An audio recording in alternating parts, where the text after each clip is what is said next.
مرحبا، عاملين ايه؟ يا رب تكونوا بألف خير. طبعا انا الفتره اللي فاتت دي كنت مضغوطه قوي، فعشان كده ما كنتش عارفه اطلع اصور ولا اسجل ولا اعمل اي حاجه. ومبدئيا كده انا جبت مايك جديد، فانتوا قولوا لي ايه رايكم في المايك، وصوت المايك واضح ولا لا، ولا ارجع اسجل الفيديوهات زي ما كنت بسجلها في الاول. والنهارده انا طالعه معاكم علشان اوريكم انا اشتريت ايه الفتره اللي فاتت من منتجات كوريه. وبينا نبتدي الفيديو بتاعنا.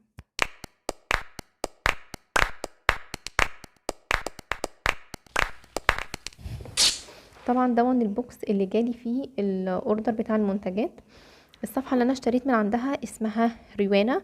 ثانية واحدة امسح الكاميرا بس. حلوه كده. الصفحه اللي انا اشتريت منها اسمها ريوانا، ليهم صفحه على الفيس وصفحه على الانستا وليهم موقع على جوجل. والميزه فيها ان هو مكتوب باللغه العربيه، والموقع موجود فيه كل حاجه انت هتبقي محتاجاها، ومتقسمه تقسيم كويس، سواء كريمات، ماسكات، تونر، غسول، وهكذا. فحلو جدا. وفي منتجات كوري ومنتجات امريكي، يعني اي منتجات انت عايزاها هتلاقيها. حتى لو حاجه مش موجوده عندك وعنده في الموقع، فانت ممكن تبعتي للصفحه وهم يحاولوا يوفروا لك المنتج ده.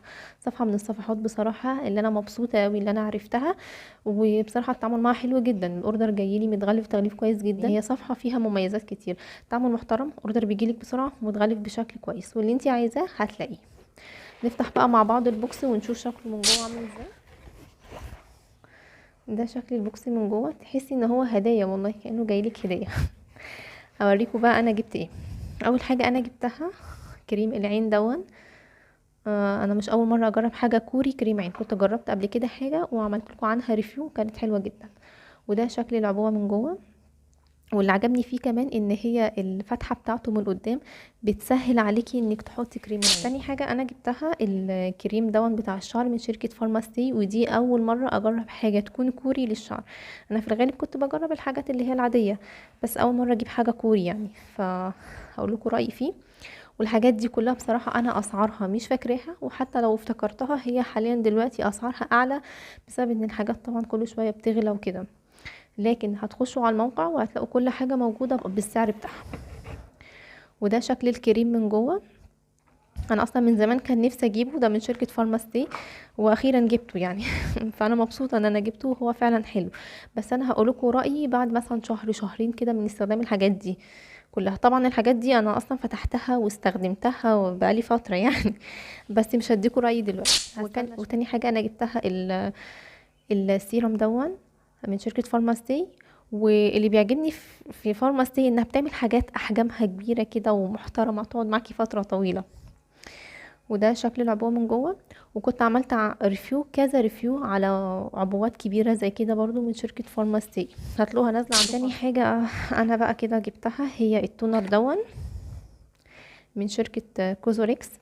وده شكل العبوة من جوه.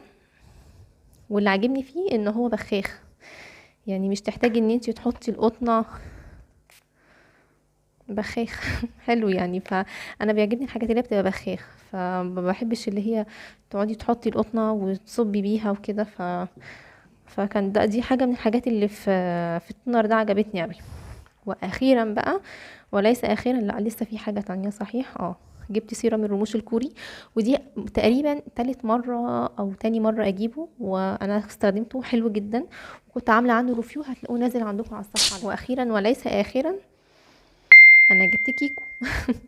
انا اخر واحدة تمشي ورا الترند. وجبت درجة 104. وهقول لكم رأيي فيه بكل صراحة يعني، بس هو مش بنفس الناس ما بتتكلم يعني. واو بقى وما بيتمسحش يعني، هو حلو وكل حاجة، بس ايه، ولا اقول لكم بصوا يعني ايه، اخليها لوقتها لما اعمل له فيديو لوحده ان شاء الله. ودي كده كل الحاجات اللي انا جبتها. يا رب طبعا الفيديو يعجبكم، متنسوش تعملوا لايك وشير واشتراك وتفعيل زر الجرس. ولو عندكم اي سؤال استفسار سؤال سيبولي تحت في الكومنتات وانا هرد عليكم ان شاء الله. والصفحه اللي انا اشتريت منها اللي هي صفحه روانه، هتلاقوني سايبه لكم اللينك بتاعها تحت لو حبيتوا ان انتوا تخشوا وتشتروا، او حتى تاخدوا فكره وتشوفوا الموقع من جوه شكله عامله ايه. ويا رب الفيديو عجبكم، واشوفكم على خير ان شاء الله. سلام.